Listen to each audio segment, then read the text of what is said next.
이 시간 함께 보실 말씀은 잠언 23장 4절과 5절 보겠습니다. 잠언 23장 4절과 5절입니다. 부자가 되려고 애쓰지 말며 내 자신의 지혜를 그칠지니라. 내 눈을 허무한 것에 주목하려느냐? 재물은 반드시 스스로 날개를 만들어 하늘을 향하여 독수리처럼 날아가리라. 자, 말씀을 위해 다 같이 기도하시겠습니다. 고마우신 아버지 하나님, 오전에 이어 이 오후에도 아름다운 예배 분위기를 조성시켜 주셔서 감사드립니다. 다시 한번 저희들을 성령으로 충만케 해주십시오. 우리의 마음밭을 준비시켜 주십시오. 오직 주님께서만이 영광 받으시는 이 예배 속에서 주님이 선포해 주시는 이 말씀을 우리 마음속에 잘 새길 수 있도록 역사해 주십시오. 말씀은 능력이 있습니다. 살아 있습니다. 효과적으로 역사하는 그 힘이 있습니다. 다만 이 말씀을 있는 그대로 믿을 때에만 그런 일이 발생하는 것입니다. 이 시간 우리 성도들을 단 한 사람의 예외도 없이 이 말씀을 통해 온전히 깨닫고 성장할 수 있는 계기가 되게 해주십시오. 우리 교회가 더욱더 강성해질 수 있는 계기가 되게 해주십시오. 주 예수 그리스도 이름으로 기도했습니다. 아멘. 어리석은 부자 4인방이라는 제목으로 설교하겠습니다. 어리석은 부자 4명에 대해서 좀 이야기를 하려고 합니다. 기원전 1780년경 에돔 지역에 있는 우스 땅에는 동방 최고의 부자 욥이 살고 있었죠. 그의 재산을 보니까 욥은 7,000마리의 양이 있었고 3,000마리의 낙타, 500겨리의 소, 500마리의 암나귀를 소유하고 있었습니다. 종들을 포함해서 아주 많은 가족을 두고 있었다고 욥기 1장에서는 우리에게 그 정보를 제공해주고 있습니다. 그러다 어느 날 사탄의 키질로 인해서 욥은 모든 재산을 잃어버리죠. 그의 세 친구가 찾아옵니다. 하지만 아무 도움도 안 되는 형편없는 위로만을 하게 됩니다. 바로 그때 그들을 향해서 욥기 12장 6절에서 욥은 그들을 향해 빈정대는 것이죠. 강도들의 장막들이 번성한다고요. 강도들의 장막들은 번성하며 하나님을 진노케 하는 자들은 평안하니 하나님께서 그들의 손에 풍성하게 가져다 주십니다. 세상을 보면 실제로 그런 것 같아요. 강도들의 장막이 번성하는 것 같잖아요. 예를 들면 마피아는 마약 밀매로 수십억 달러를 벌어들였죠. 휴 해프너와 레리 플린트는 포르노물과 포르노 잡지로 백만장자가 되었죠. 케네디 가문은 금주법이 시행되는 동안 술을 밀매해서 돈을 벌었죠. 강도들의 장막들이 번성하는 것 같습니다. 사무엘상 25장에 나오는 나발의 경우에는 어리석고 미련하고 인색하고 행실이 악한 사람이었지만 그 역시 부유한 사람이었습니다. 하지만 이런 부자들의 최후는 비참하고 끔찍했다는 것을 알아야 됩니다. 사실 그런 부자들이 성공한 것 같아 보이지만 그들의 길은 오히려 실패였고 멸망을 향한 지름길에 불과했습니다. 잠언 14장 12절에서는 사람에게 옳게 보이는 길이 있으나 그 끝은 죽음의 길들이라고 말씀하고 있어요. 전도서 5장 12절도 부자의 풍부함은 그로 하여금 자지 못하게 한다고 했어요. 잠을 자지 못하는 부자는 성공한 부자가 아닙니다. 잠을 잘 자는 부자가 진정한 부자인 거예요.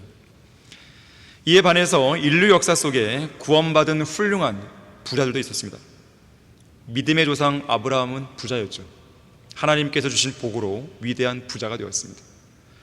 그의 아들 이삭도 주님이 복을 주셔서 창대하고 번성하고 매우 부유하게 되었다고 창세기 26장 12절과 13절에서 말씀하고 있습니다.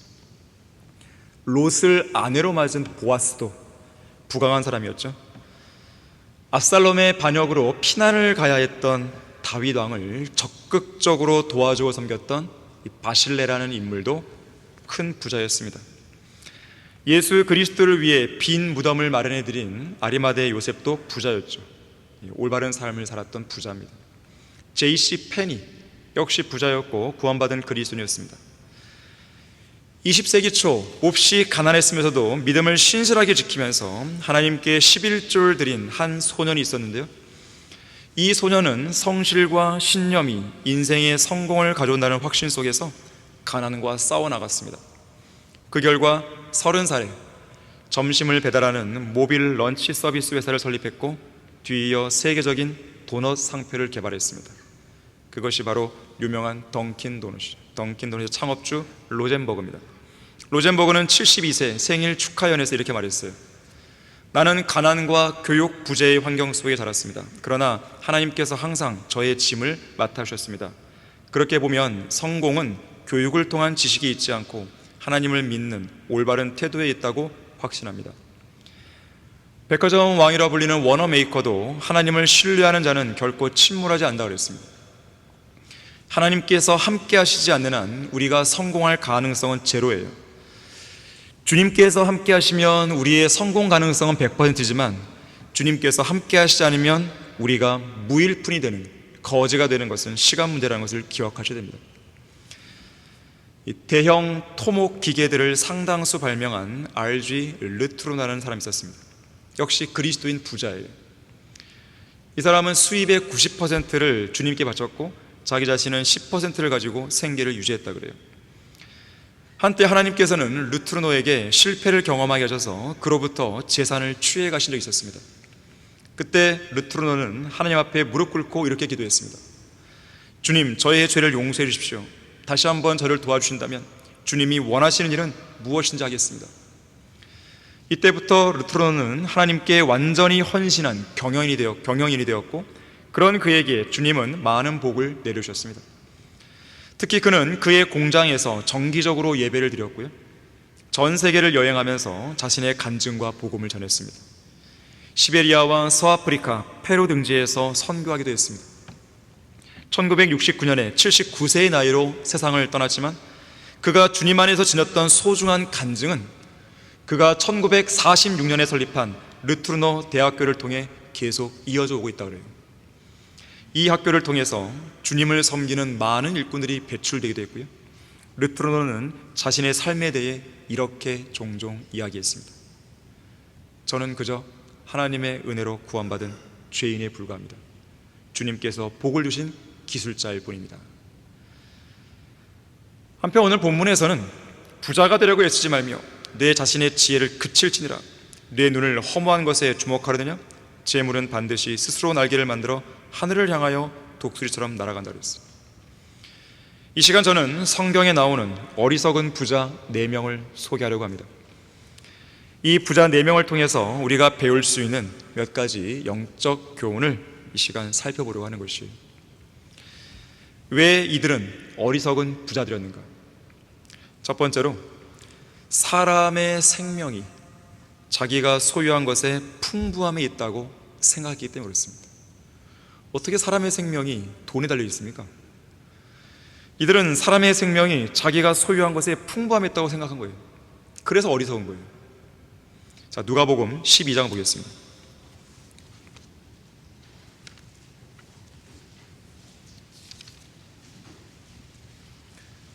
누가복음 12장 15절을 보시게 되면,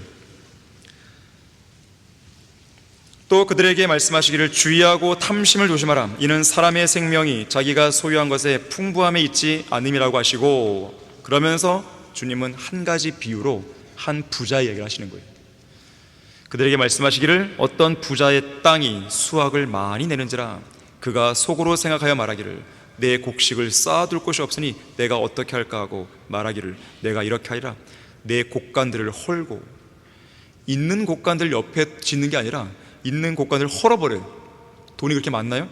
더 큰 것으로 지어서 거기에 나의 모든 곡물과 물건들을 쌓아두리라.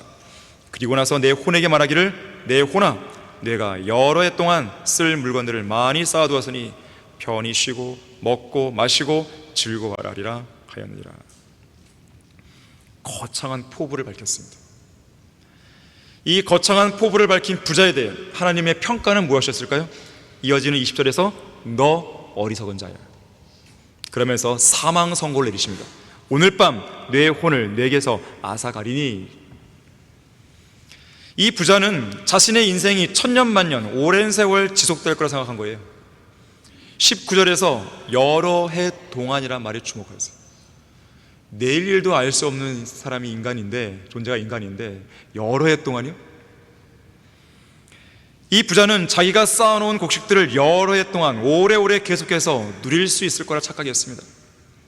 재산과 가진 소유가 많으면 자신의 생명은 무탈할 것이고 건강할 것이고 자신의 생명이 무한정 지속될 것이라 생각했던 것이죠. 하지만 이 사람은 인간의 생명이 잠깐 보이다가 사라지는 안개 같다는 것을 몰랐습니다. 안개와 같은 그의 인생은 하나님의 자비와 은혜가 아니고서는 지속될 수 없다는 점도 몰랐던 것이죠. 그의 자만함 속에서 여러 해 동안 쉬고 먹고 마시고 즐기겠다고 그는 나름대로 결심을 한 것이죠. 하지만 성경은 그를 향해 경고합니다. 너희가 내일 일어날 일을 알지 못하나니 너희 생명이 무엇이냐? 잠깐 보이다가 사라지는 안개니라. 오히려 너희가 주께서 원하시면 우리가 살겠고 또 이것이나 저것을 할 수 있으리라고 말해야 한다고 했어요. 주께서 원하시면, 우리가 오늘 사는 것도 주님께서 원하시니까 산 거예요. 내일도 우리에게 생명호흡이 주어진다, 주님이 원하셨으니까 한 것이에요. 그것이 아니라 주님께서 오늘 올라와야겠어, 그럼 오늘 밤 우리는 죽는 거죠. 하늘나라 가는 것이죠. 20세기 미국의 억만장자 하워드 휴즈가 있었습니다. 하워드 휴즈는 영화 제작, 항공업, 방위산업, 전자, 매스컴, 제조업 등 많은 분야의 사업을 벌여서 세계 최고 수준의 부귀 영화를 누린 상당한 재력가였어요. 이미 그는 이 상속 재산이 많았기 때문에 상속 재산만 해도 100만장자였습니다. 그걸 또 재산을 불려서 억만장자 된 것이에요. 하지만 여러 차례 항공기 사고를 겪으면서요, 세상으로부터 고립된 채 극심한 대인기피증을 보이기 시작했습니다. 그러면서 아주 이상한 행동들을 하기 시작하는 거예요. 그래서 사람들의 눈을 피해 라스베이거스에 있는 호텔의 맨 위층에서 모든 업무를 처리했고요, 필요한 결제 서류나 사업 보고서가 있다면 직접 어떤 사람이 와서 갖다 주는 것이 아니라 긴 막대기에 바구니를 달아서 창문으로 올려보냈다고 그래요. 특히 이 세균이 너무 무서워서 맨손으로는 물건을 만지지 못합니다. 그래서 엄청난 양의 부드러운 티슈와 소독한 수건을 사용했다고 그래요. 그 많은 돈에도 불구하고 결국은 정신질환에 시달렸고 햇빛이 완전히 차단된 깜깜한 방에서 살아야 했습니다. 결국 몸 상태가 더 악화되면서 70세의 나이로 생을 마감했는데요, 그의 마지막 모습은 이러한 모습이었습니다. 덥수룩한 수염, 허리까지 내려오는 헝클어진 머리, 긴 손톱과 긴 발톱, 큰 키가 무색할 정도로 41kg의 저체중. 그의 돈은 아직 파산 상태가 아니지만 그의 몸은 이미 파산되고 있는 것이죠. 그가 세상을 떠나면서 남긴 재산은 15억 달러, 오늘날의 가치로 환산하면 66억 달러였습니다. 하지만 그의 생명은 그가 소유한 것의 풍부함에 있지 않았다는 것을 보여주었을 뿐이죠. 죽음은 예고 없이 옵니다. 죽음은 우리의 마음 문 앞에 서서 들어가도 될까요? 이렇게 물으면서 오지 않아요. 노크도 안 합니다. 인기척도 안 냅니다. 어떤 구속 영장도 제시하지 않고 잠입 수사하는 경찰처럼 갑자기 들이닥쳐서 수갑을 채우고 끌어가는 것이죠. 죽음의 그림자가 엄습해 올 때 그 사람을 보호해 줄 어떤 방어막도 없습니다. 돈이 그 사람을 보호해 주는 것이 아니에요. 죽음의 그림자는 억만금의 뇌물에도 꼼짝 안 합니다. 그저 하나님께서 명령하신 죽음의 사명을 수행할 뿐이죠. 죽음을 피해서 방금 우리가 읽었던 그 본문에 나오는 부자처럼 어떤 곡물이나 물건들을 쌓아둔 곡식 창고에 숨어 있을 수도 없어요. 값비싼 옷으로 빼곡히 들어차 있는 드레스룸 안에서도 숨을 수 없습니다. 죽음은 다 찾아내는 것이죠. 자, 시편 49편 보십시오.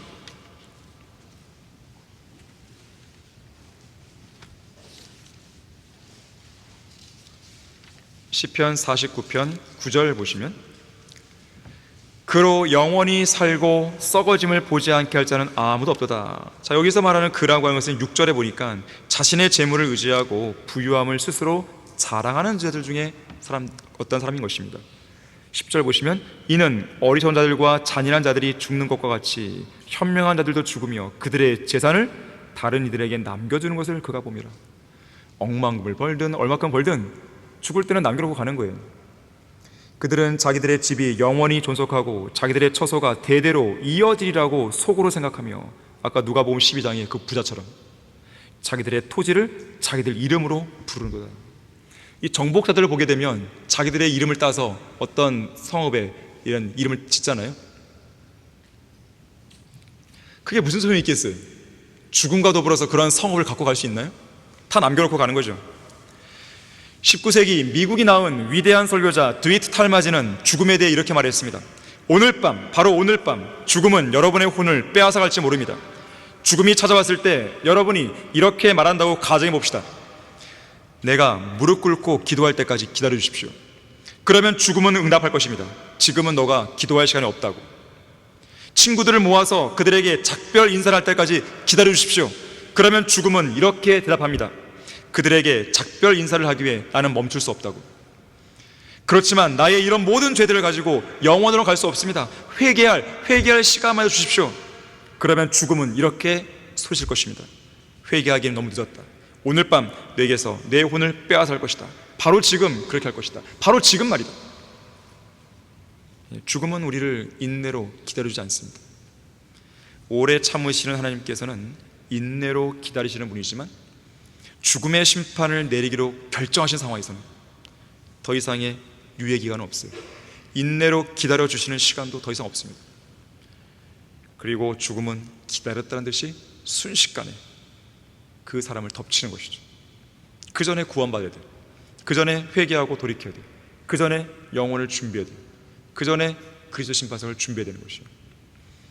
자, 왜 그들은 어리석은 부자들이었는가? 두 번째로, 재물로는 혼을 구속할 수도 없고 지옥에서 건져낼 수도 없다는 사실에 무지했기 때문에 그렇습니다.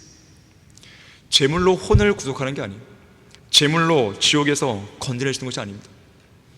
옛날 주일학교 찬송에는 돈으로도 못 가요. 돈으로 못 가요. 어디를, 하늘나라를 돈으로도 못 가요.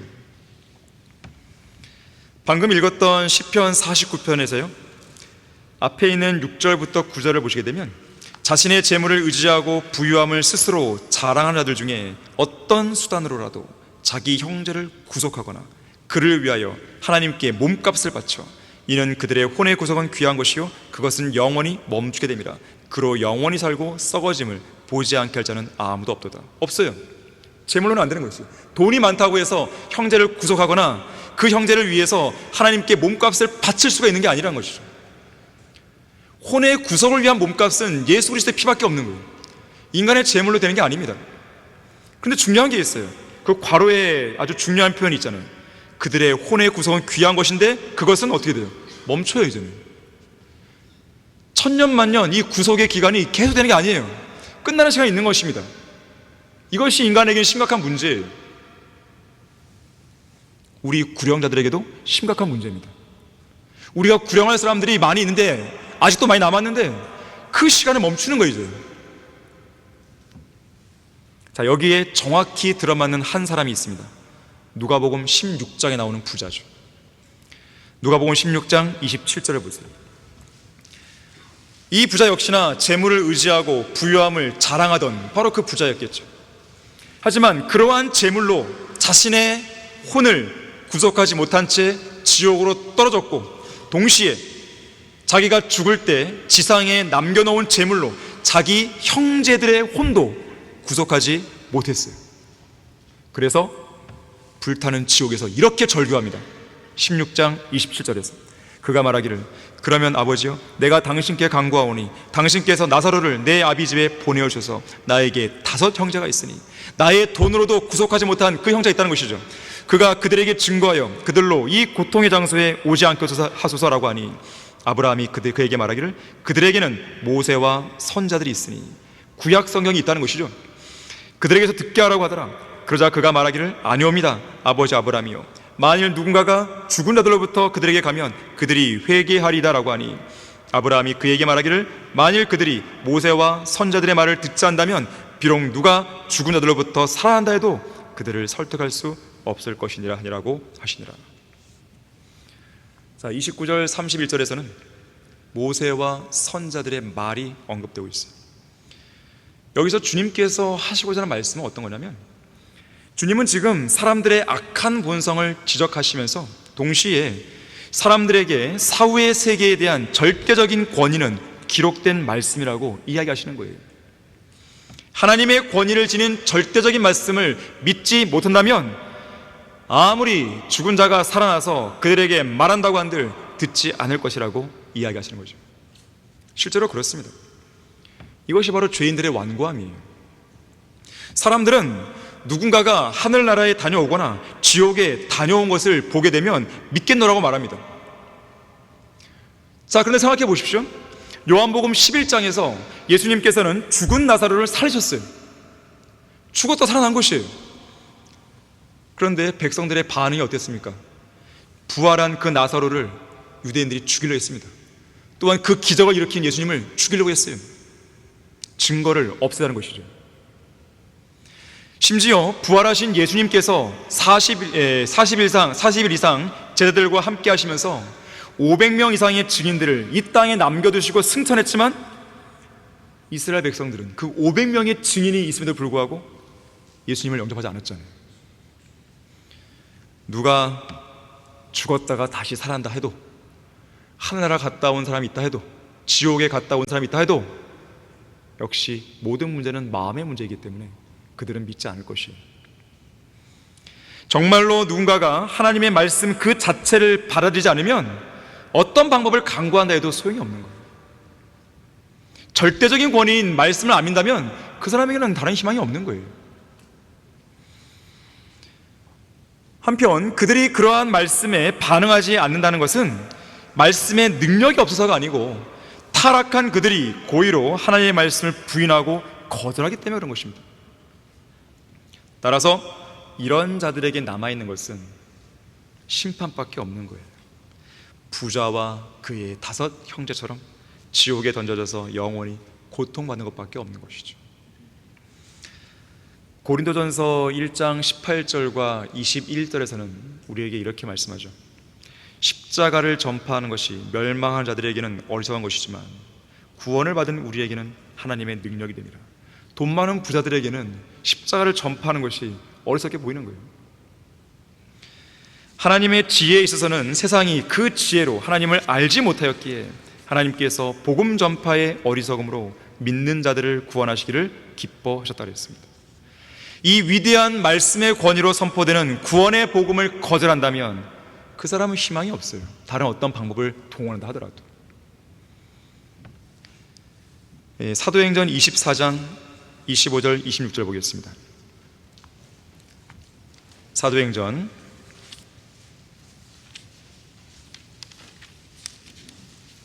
24장 25절 26절을 보시면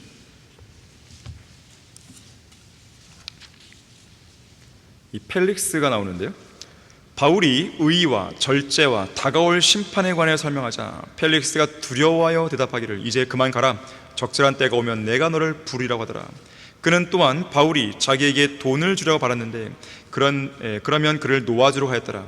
그런 연유로 그를 더 자주 불러서 함께 이야기하더라. 자, 바울이 총독 펠릭스에게 의와 절제와 다가올 심판에 관해 전했을 때 펠릭스는 양심이 꿈틀거렸어요. 마음이 흔들렸습니다. 심지어 두려움을 느끼기까지 했습니다. 하지만 탐욕을 절제할 줄 몰랐던 그는 돈에만 관심이 있었죠. 구원받을 수 있는 절호의 기회를 걷어차버리는 미친 짓을 저지르고 만 것입니다. 그러면서 하는 말이 뭐예요? 이제 그만 가라. 적절한 때가 오면 내가 너를 부르리라. 하지만 그가 원하는 적절한 때는 오지 않는 것이죠. 아무런 보장이 없는 인생에서 구원받기 위한 적절한 때가 항상 주어지는 게 아닙니다. 구원받기 위한 가장 적절한 때는 내일이나 다음이 아니라 바로 지금인 것이죠. 보라, 지금이 기뻐 받아들여진 때요. 보라, 지금이 구원의 날이라. 구원받지 않은 죄인은 지금이라는 이 순간을 예수 그리스도를 믿는 믿음을 통해 자기 자신의 구원의 날로 만들어야 되는 거예요. 돈으로 되는 것이 아닙니다. 재물로 그러한 일을 이루시는 것이 아니에요. 믿음으로 이루시는 것이죠. 왜 이들은 어리석은 부자들이었는가? 세 번째로 탐심이 너무 강했기 때문에 그렇습니다. 자기 소유에 대한 집착이 너무 강했던 거예요. 누가복음 18장 18절을 보겠습니다.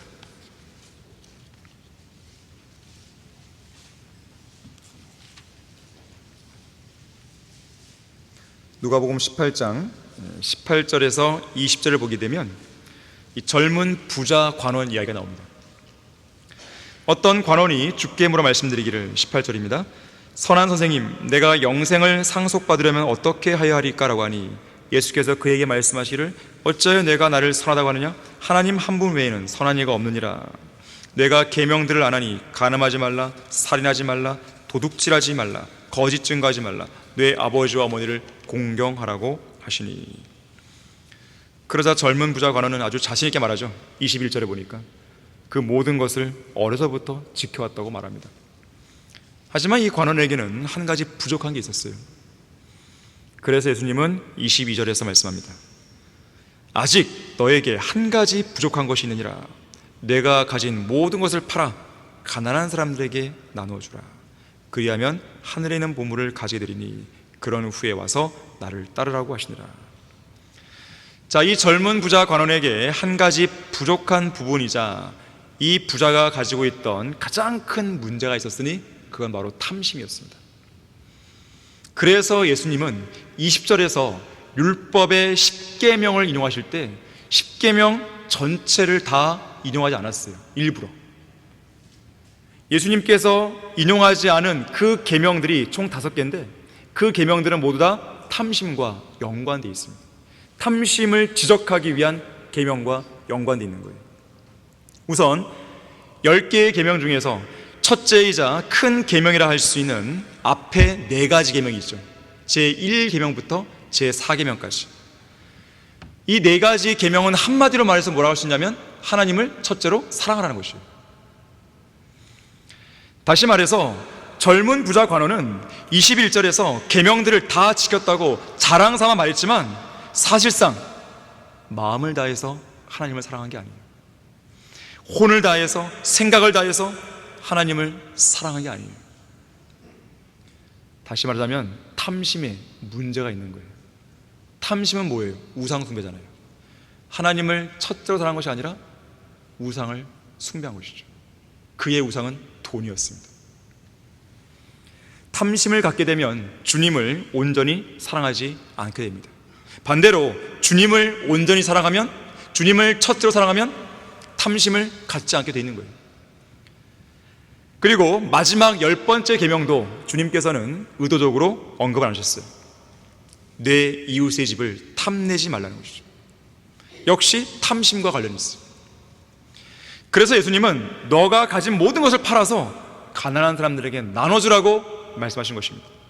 그렇게 하면 하늘에 있는 보물을 갖게 된다고 말씀하신 거예요.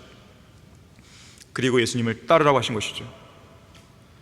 물론 예수님께서는 가지고 있는 걸 다 팔아서 다 나눠주게 되면 그 사람이 파산할 것이다, 나는 너가 파산하기를 원한다, 그 말이 아니죠. 젊은 부자 관원이 재정적으로 파산하고 망하기를 원하신 게 아닙니다. 하지만 23절에서 이 젊은 부자 관원은 예수님의 말씀에 대해 몹시 슬퍼했다고 그랬어요. 재물을 너무나 사랑한 거예요. 재물을 버릴 수 없는 거예요.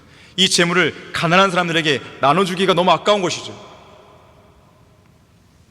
그에게는 예수님을 따르는 제자가 되고 하늘에 있는 보물을 갖게 되는 것이 실제 현실로 와닿지 않는 거예요.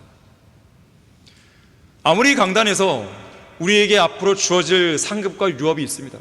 그러한 상급과 유업을 위해 준비하기 위해서 노력해야 됩니다. 아무리 이렇게 강조한다 한들 장차 영원 시대에서 받게 될 상급과 유업이 여러분에게 있어서 어떤 현실로 와닿지 않다면 여러분도 똑같이 여기 젊은 부자 관원처럼 그렇게 살아가는 거예요. 주님을 위해서는 아무것도 안 하는 것이죠. 세상에서의 성공과 명예와 육신의 정욕, 안목의 정욕, 생의 자랑을 위해서는 열심히 노력을 하지만 정작 하늘에 있는 보물을 쌓기 위해서는 아무것도 안 한다는 거예요. 세상 직장에서는 승진하려고 애를 쓰죠. 그럼 거꾸로 물어봐야 되는 거예요. 나는 하늘의 보물을 갖기 위해서 정말 애를 쓰냐 이거예요. 세상에서 좋은 데 취직하기 위해서 자격증도 따고 시험도 보고 또 유학도 갔다 와 한단 말이에요. 자, 그럼 거꾸로 물어봐야 되는 것이죠. 그리스도의 대사로서의 직분을 잘 감당하기 위해서 애를 쓰고 있냐 이거예요. 현실적인 문제를 말씀드리는 거예요. 현실적인 이야기를 하는 것이에요. 자, 눈에 보이는 현실만이 현실이 아니잖아요. 눈에 보이진 않지만 이제 곧 다가올, 이제 곧 다가오고 이제 곧 눈에 볼, 그건 정말 진짜 중요한 현실이죠. 이 땅에서 살고 있는 인생은 저 영원 시대에서 잘 살기 위해서 준비하는 단계입니다. 우리가 지금 살고 있는 게 진짜 인생이 아니에요. 이건 준비예요, 준비. 여기서 잘 준비해야 여러분이 저 하늘나라 갔을 때 풍성한 그리스도의 심판석과 풍성한 새 예루살렘에서의 생활과 풍성한 천년왕국에서의 통치를 누릴 수 있는 것이에요. 이것이 여러분 안에 현실로 와 닿지 않다면 그 사람의 신앙생활은 겉돌게 되어 있습니다. 믿음이 표라하게 되어 있는 거예요. 이 땅에서 사는 것이 내가 왜 살고 있는가 회의감밖에 안 드는 거예요. 그럴 수밖에 없죠. 목적이 여기만 있다면, 이 땅에 것만 있다면 회의감이 들 수밖에 없어요. 그래서 저는 지난 14년 동안 이제 세상에 있을 때 계속 회의감이 드는 거예요. 내가 계속 이러고 살아야 되나? 주님은 계속 이야기하시거든요. 주님을 위해서 뭔가 해야 되지 않겠니? 너는 언제까지 이러고 있을 거냐? 그러게요, 주님. 제가 어떻게 해야 될까요? 하지만 내가 버리지도 못하고 버리지도 않고 있고, 자, 그런 딜레마 속에서 갈등 속에서 지내고 있다면 그 사람은 계속 시간만 낭비합니다. 결단이 필요합니다. 어느 한순간에서는 결단이 필요해요. 주님을 위해서 내가 모든 걸 바칠 수 있는 결단이 필요한 거예요. 이 젊은 부자 관원은 주님의 제자가 될 수 있는 그 기회를 거둬버린 것입니다. 이 젊은 부자 관원은 하늘의 보화를 쌓을 수 있는 그 기회를 거둬버린 것이에요. 그의 마음속에 탐심이 너무나 크게 자리를 잡고 있었어요. 탐심의 노예죠. 돈의 노예죠. 디모데전서 6장 10절에서 돈을 사랑하는 것이 모든 악의 뿌리니 이것을 욕심내는 어떤 사람들이 믿음에서 떠나 방황하다가 많은 슬픔으로 자신을 찔렀도다. 자, 돈을 욕심냈더니 믿음에서 떠나버립니다. 방황합니다.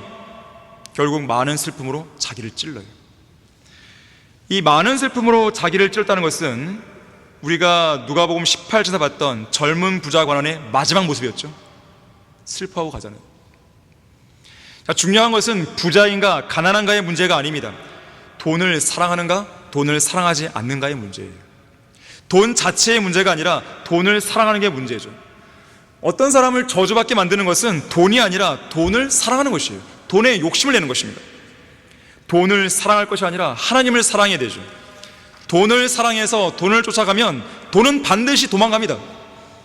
반드시 스스로 날개를 만들어 하늘을 향하여 독수리쳐 날아가는 거예요. 허무하죠. 평생 돈만 쫓아왔는데 돈이 날아가 버리는 거예요. 얼마나 허무해요. 언제까지 그 허무한 것에 주목하겠냐 그런 거예요. 오늘 본 말씀이 말하고 있는 것이죠. 언제까지 그 허무한 것에 주목하냐? 여러분은 돈이 아닌 하나님을 쫓아야 됩니다. 하나님의 말씀을 따라가야 됩니다. 왜냐하면 그 재물을 주신 분이 누구예요? 하나님이시잖아요. 여러분, 거기 전도서 6장 2절 보겠습니다.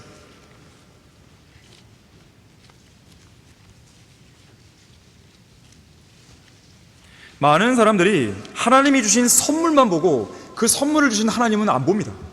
이것이 문제예요. 전도서 6장 2절에서 하나님께서 어떤 사람에게 재산과 부요와 존귀를 주셔서 그가 바라는 모든 것에 그의 혼을 위해 아무것도 부족함이 없게 하셨도다. 그러나 하나님께서 그에게 그것을 향유할 능력을 주지 않으시므로 타인이 그것을 향유하니 이것도 헛되고 악한 병이니라. 지금 두 가지예요. 자, 하나님은 여러분들에게 물질을 줄 수 있습니다. 두 번째는 그 주신 물질을 향유할 수 있도록 해주시는 거예요. 얼마 기간 동안. 하나님께서 허락하지 않으시면 재물을 쌓을 수도 없고 하나님께서 허락하지 않으시면 재물을 향유할 수도 없는 거예요. 돈을 많이 쌓아놓은 부자가 있다 하더라도 그 돈을 내가 못 누려요. 그렇게 만드시는 거죠. 집을 열심히 지었어요. 근데 그 지은 집을 내가 못 누려요. 다른 사람이 들어와서 살아본단 말이에요. 자, 하나님께서 허락하지 않으시면 인간은 가질 수도 없고 누릴 수도 없는 거예요. 자, 그래서 재물을 포함해서 모든 삶을 향유할 수 있는 능력, 그 재물을 가질 수 있는 능력 모두가 다 하나님께로부터 온다는 것을 기억해야 됩니다. 그래서 우리는 하나님께서 우리에게 주신 어떤 재물이나 그 외의 모든 것들을 사랑할 것이 아니라 그 모든 것을 주시고 향유하게 하시는 하나님을 사랑하고 또 하나님께 감사를 해야 되는 것이에요. 그랬을 때에 그 사람의 재산은 계속 존속될 수 있는 거예요. 감사할 줄 모르는 그런 사람에게는 하나님께서 바로 그 재산을 걷어가십니다. 언젠가 러크만 목사님은 이렇게 간증했어요. 나는 하나님께서 내게 보통의 백만장자들이 할 수 있는 것 이상으로 삶을 향유할 수 있는 능력을 주셨다고 믿는다. 나는 71살에 스케이트를 타고 하키 경기장에 나가 골문을 지키는 즐거움을 누렸다. 71살에 60세까지는 스케이트를 타본 적이 없었지만 스케이트를 처음 탄 다음 12년 동안 800번이 넘게 경기를 하며 나는 결국 골키퍼 역할을 맡게 되었다. 집 3채와 교회 건물 3채와 자동차 17대의 대금을 치렀으며 자녀 10명을 길렀는데 그 중에는 술이나 마약을 하는 아이가 하나도 없고 그들 모두 성경을 앞페이지부터 뒷페이지까지 다 믿는다. 그러는 중에 주님께서는 내게 8,000명의 혼들을 주셨고 200명이 넘는 젊은이들을 설교하도록 부르셨으며 43년 동안 매년 약 250일씩 실제로 아무런 세상 걱정도 괴로움도 불평도 없이 지내게 하셨다. 내가 단언하건대 이 세상에서 정직하게 이처럼 말할 수 있는 백만장자는 아무도 없다. 또한 내가 단언하건대 나는 거무칙칙한 완두콩죽 한 그릇과 검은 호밀빵 한 조각을 가지고서도 그들이 거대한 바닷가지 요리를 가지고 누린 것보다 나는 더 많은 것들을 누렸다. 성경은 이렇게 향유할 수 있는 능력에 대해 주를 기뻐함이 너희의 힘이기 때문이라고 말씀하신다. 자, 왜 이들은 어리석은 부자들이었는가? 마지막 4번째로 이 자기 소유에 집착한 나머지요, 진정한 왕을 섬길 수 있는 기회를 걷어차버렸기 때문에 그렇습니다. 너무나 자기 소유에 집착하니까 진정한 왕이 앞에서도 몰라보는 거예요. 그 왕을 섬길 수 있는 기회가 주어졌는데 거쳐버린 것이죠. 바로 사무엘상 25장에 나오는 부자 나발입니다. 이 나발이란 이름의 의미가 뭐예요? 어리석다는 뜻이죠. 나발의 부모님이 누군지 몰라도 왜 그런 이름을 줬을까? 이름대로 돼버린 거예요. 그래서 나발은 미련하고 어리석은 부자의 대명사입니다. 비록 그는 그 옛날 믿음의 용사였던 칼렙의 후손이었지만 칼렙의 믿음을 전혀 본받지 못한 어리석은 사람이었습니다. 성품은 인색했죠. 그의 행실 역시 사악했죠. 그러다 보니 과거에 자신의 목자들과 가축들과 소유물을 해치지 않고 또 그것들 중 어떤 것도 잃어버리지 않도록 잘 돌봐준 다윗의 일행이 무언가를 요구했을 때 그 요구를 매몰차게 거절해버린 거예요. 다윗의 일행이 잘 돌봐줬거든요. 그들의 가축과 소유물을 잘 돌봐줬어요. 하나도 잃어버리지 않도록 돌봐줬단 말이에요. 이제는 다윗의 일행이 무언가 필요가 생겼을 때 이 부자 나발을 찾아가서 도움을 요청했지만 그거를 거절해버린 거예요. 다윗의 일행에게서 받았던 옛날의 은총과 호의를 무시한 겁니다. 그리고 다윗에게 어떤 호의도 베풀지 않았어요. 자, 한번 보겠습니다. 사무엘상 25장 사무엘상 25장 10절과 11절 말씀입니다. 자, 호의를 베풀기는커녕 이렇게 이야기하죠. 이 다윗의 일행에게 이야기하는 거예요. 나발이 다윗의 종들에게 대답해 말하기를 다윗이 누구며 이새의 아들이 누구냐? 요즘은 저마다 주인에게서 떨어져 나간 종들이 많도다.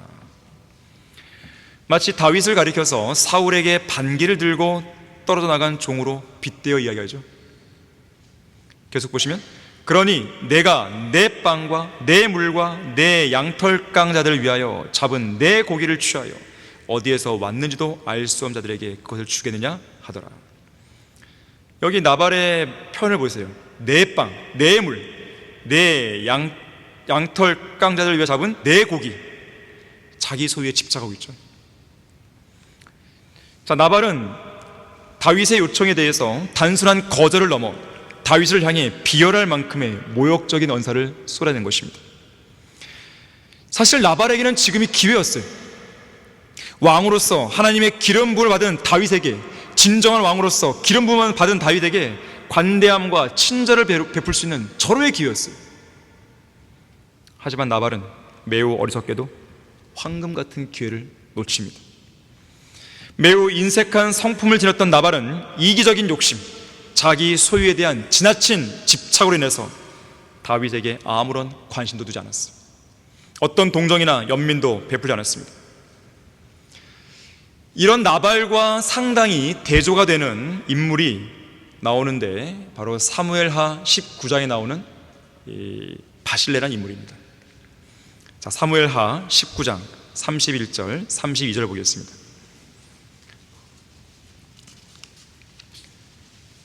자, 나발은 진정한 왕을 섬길 수 있는 기회를 거둬찼다면 바실레는 진정한 왕을 섬길 수 있는 기회를 잡은 것이죠. 사무엘하 19장 31절 32절에서 길르앗인 바실레가 로글메에서 내려와 왕으로 요단을 건너게 하려고 왕과 함께 요단을 건너가더라. 그때 바실레는 매우 늙은 사람이었으니 80세더라. 그는 왕이 마하나임에 머무를 때 왕에게 쓸 것을 마련해 주었으니 이는 그가 큰 부자임이더라. 자, 무슨 말인가 하면 당시에 다윗은 어떤 상황입니까? 이 압살롬의 반역이 있었어요. 그래서 그 반역으로 인해서 도망쳐야 된 상황입니다. 그래서 다윗과 다윗의 군대와 신하들과 백성들이 마하나임으로 도망쳐 왔을 때 바로 길르앗인 바실레가 도와준 거예요. 먹을 걸 주고 마실 거 주고 침상도 주고 씻을 물을 담을 수 있는 대야도 주고. 다시 말하자면 압살롬의 군대와 전쟁을 치르는 데 있어서 절대적으로 필요한 일종의 군수 보급품들을 바실레가 제공한 거예요. 위기에 빠진 다윗을 헌신적으로 섬긴 것입니다.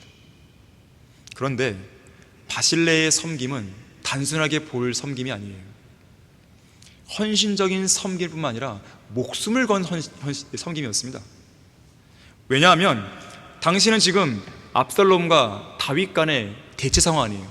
전쟁 상황입니다. 다윗이 우세할지 압살롬이 우세할지 어느 누구도 예측할 수 없었어요. 오히려 압살롬의 상황이 더 유리해 보였죠. 만일 이 전쟁에서 압살롬이 이겼다면 바실레는 다윗 왕을 도왔다는 이유로 압살롬에 의해서 극심한 고통을 받거나 죽임을 당했을 것입니다. 이런 사실을 감안할 때 바실레가 다윗과 그의 신하들을 도왔던 행동은 어지간한 용기로는 결코 할 수 없는 섬김이었어요. 보통 이런 전시 상황에서는 사람들이 어떤 태도를 취합니까? 다윗과 압살롬 사이에서 누구 편에 설 것인가를 따지죠. 그러면서 눈치를 보죠. 그러면서 상황이 유리하게 돌아가는 편에 붙으려고 하죠. 그러면서 무슨 고위급 관직 한 자리 차지할 수 있지 않을까 그런 생각으로 아부하는 등 비겁한 행동을 하기도 하죠. 하나님께서 보시기에 무엇이 옳고 그른가는 그들의 안중에도 없는 거예요. 자신이 유익을 얻을 수만 있다면 불의와 반역으로 점철된 권력과도 타협할 준비가 되어 있는 것이죠. 하지만 바실레는 그런 비겁한 행동들을 안 했어요. 그런 불의한 타협을 안 했어요.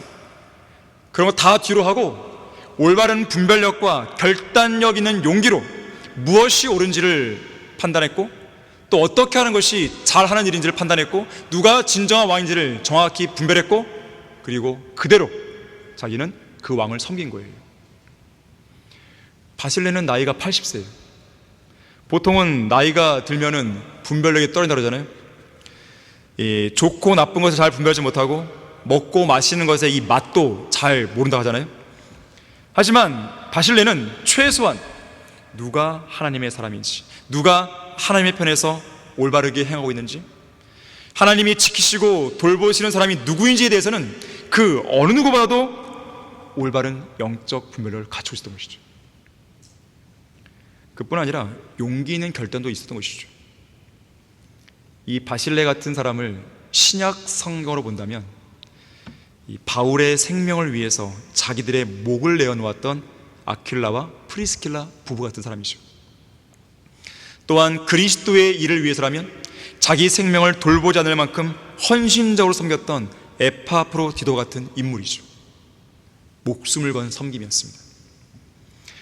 이처럼 진리의 편에 서서 하나님을 올바르게 섬기려면 용기 있는 믿음이 필요한 것이에요. 오늘날 배교회 시대에 우리 교회가 이 땅에서 홀로 걷고 있는 이 믿음의 여정에도 용기 있는 믿음이 필요합니다. 올바른 분별력이 필요합니다. 항상 우리 앞에는 의인의 길과 죄인의 길, 두 길 사이에서 하나를 선택하라고 제시가 되는 것이죠. 주의 길과 악한 자의 길, 이 두 개의 길 사이에서 하나를 선택하라고 요구를 받습니다. 여호수아도 그랬죠. 하나님과 이방 신들 사이에서 선택하라고 백성들에게 요구했습니다. 선지자 엘리야도 하나님과 바알 사이에서 선택하라고 백성들에게 요구했습니다. 의의 길인가 죄의 길인가, 의인의 길인가 죄인의 길인가, 주의 길인가 악한 자의 길인가, 생명의 길인가 죽음의 길인가, 양당 간에 우리는 결정을 해야 되는 것이죠. 하지만 그러한 결정은 머리로만 해서는 안 됩니다. 반드시 진실한 마음으로 대답해야 되는 것이고 진실한 행동으로 보일 수 있어야 되는 거예요.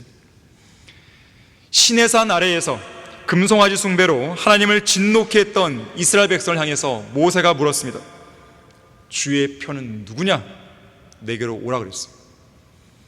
정말로 주님의 편이라면 주님께로 나아가야 되는 것이죠. 그리고 우리의 왕이신 주님을 섬겨야 되는 것이에요. 결코 자기 소유에 집착한 나머지 진정한 왕이신 예수 그리스도를 섬길 수 있는 기회를 걷어차면 안 되는 것입니다. 결론적으로 이 돈 많은 부자와 관련된 이야기들 중에 이런 이야기가 있어요. 한 남자가 오늘 만난 어느 돈 많은 여자에게 이렇게 말했습니다. 당신은 정말 큰 부자군요. 맞아요. 저의 자산 가치는 100만 달러하고도 5,200달러 가치는 더 되거든요. 아, 그렇군요. 남자가 말합니다. 하지만 저는 가난합니다. 그래요? 알고 있어요. 그러자 남자가 말합니다. 그렇다면 저와 결혼해 주겠습니까? 싫어요. 그렇게 말할 줄 알았습니다. 아니, 그렇다면 왜 제게 결혼해 달라고 청혼한 거죠? 그저 100만 달러하고도 5,200달러 더 되는 가치를 잃어버리는 기분이 어떤지 알고 싶었을 뿐입니다. 아니, 그 말은 돈 많은 여자와 결혼하고 싶은 건데 사랑하기 때문에 청혼하는 것처럼 제가 믿도록 만들었다는 뜻인가요? 그러자 남자가 말합니다. 맞아요. 제가 정말로 사랑하는 건 돈이거든요. 이런 이야기도 있습니다. 방금 전 우리는 헤어졌고 결국 결혼하지 못했습니다. 뭐가 문제였죠? 우리의 종교적인 신념이 달랐습니다. 종교적인 신념이 다르다니요. 그게 무슨 말이죠? 그러니까 그녀는 돈을 숭배했는데 제게는 돈이 없었거든요. 이해를 못 하신 건지? 잠언 3장 16절에서는요, 지혜의 오른손에는 장수가 있고 그 왼손에는 부귀와 명예가 있다고 했습니다. 대단한 말씀 아닙니까? 지혜의 오른손에는 장수가 들려있고 지혜의 왼손에는 부귀와 명예가 있대요. 그럼 간단하죠. 지혜만 있으면 되는 거 아니겠어요?